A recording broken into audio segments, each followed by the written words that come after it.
నమస్తే, welcome to టియానోస్ kitchen Telugu. ఈరోజు recipe bagara rice తయారు చేసే విధానం. బగారా రైస్ తయారు చేసుకోవడానికి ముందుగా బాస్మతి రైస్ అనేది నేను 2 గ్లాసెస్ తీసుకున్నానండి.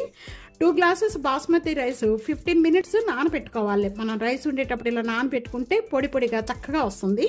బగారా రైస్ తయారు చేసుకోవడానికి ఇక్కడ నేను ప్యాన్ లో 3 టేబుల్ స్పూన్ గీ వేస్తున్నానండి. మనకు అచ్చంగా కావాలనుకుంటే మనం మామూలుగా ఆయిల్తో కూడా చేసుకోవచ్చు.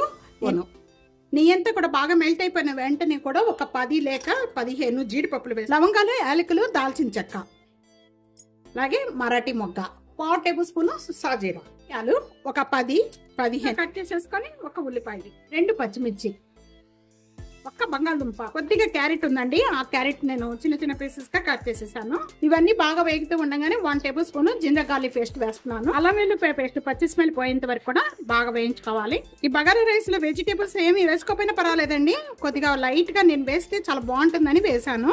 ఇవన్నీ కూడా ఏమి వేసుకునే అవసరం లేదు. ఒక ఉల్లిపాయ, పచ్చిమిర్చి ఉంటే చాలు బగారా రైస్. ఇలా ఉల్లిపాయ కొద్దిగా మగ్గిపోయిన వెంటనే కూడా కొద్దిగా పుదీనా వేస్తున్నాను, కొద్దిగా కొత్తిమీర, అలాగే ఒక్క టమాటా, 1 tablespoon garam masala powder, 1 tablespoon ధనియా పౌడర్, 1/2 టేబుల్ స్పూన్ జీరా పౌడర్. ఇవన్నీ వేసిన వెంటనే కూడా ఒకసారి బాగా కలుపు. ఇవన్నీ ఈ విధంగా వేగిపోయిన వెంటనే కూడా 1 కప్పు పెరుగు వేస్తున్నాను, 1 టేబుల్ స్పూన్ సాల్ట్ వేస్తున్నాను, 1 టేబుల్ స్పూన్ కారం, 1/2 టేబుల్ స్పూన్ పసుపు. ఇవన్నీ వేసిన వెంటనే కూడా ఇదంతా ఒకసారి బాగా కలిపేసుకుందాం.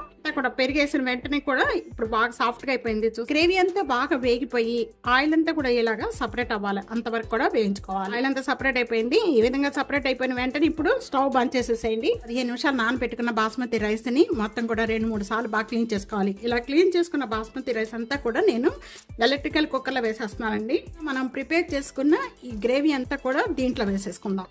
మనం ఏ దీంతో రైస్ తీసుకుంటామో దాంతోనే మనం, ఇక నేను 2 గ్లాసెస్ రైస్ తీసుకున్నానండి. ఈ గ్లాస్తో 2 గ్లాసెస్ రైస్కి 1 గ్లాసుకి 1.5 చొప్పున 3 గ్లాసుల వాటర్ యాడ్ చేసుకోవాలి. అప్పుడే మనకి పొడి పొడిగా రైస్ చక్కగా వస్తుంది. ఇలా వాటర్ యాడ్ చేసిన వెంటనే కూడా ఇదంతా మసాలా అంతా కూడా ఒకసారి రైస్కి బాగా పట్టించేసేయండి. ఇలా కలుపుకోవాలి. కొన్ని విత్తనాలు ఏమీ లేకుండా దీంట్లో ఒక 1/2 బద్ద అనేది నిమ్మకాయ పిండేసుకుంటే దీని ఫ్లేవర్ అనేది చాలా బాగుంటుంది. ఇదే విధంగా నిమ్మకాయ అంతా పిండేసుకున్న వెంటనే కూడా ఇప్పుడు కొద్దిగా టేస్ట్ చూడండి. టేస్ట్ చూసుకొని సాల్ట్ సరిపడపోతే ఈ టైంలోనే వేసుకోవాలి. కరెక్ట్గా ఉన్నాయండి. సాల్ట్ కూడా అన్ని కరెక్ట్గా సరిపోయినాయి. అన్ని కలిపేసుకున్నామండి. ఇంకా తీసుకెళ్లి ఎలక్ట్రికల్ కుక్కర్లో పెట్టేసుకోండి. 5 మినిట్స్ లో మనకి బగారా రైస్ రెడీ అయిపోతుంది. వేడి వేడి బగారా రైస్ రెడీ అయిపోయిందండి. చూస్తున్నారా, ఇప్పుడే ఓపెన్ చేస్తున్నాను.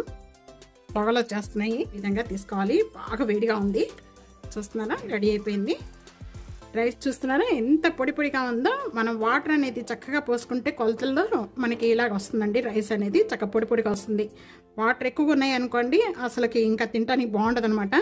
చక్కగా ఉంటేనే రైస్ అనేది బాగుంటుంది. ఇది అనుకుంటే మొత్తం కూడా బాగా కలుస్తుంది. ఇలాగా బగారా రైస్తో పాటు నేను ఇక్కడ పెరుగు చట్నీ చేశానండి. ఇంకా అసలు మనం కర్రీస్ కూడా అక్కర్లేదు, అంత టేస్ట్గా ఉంటుంది.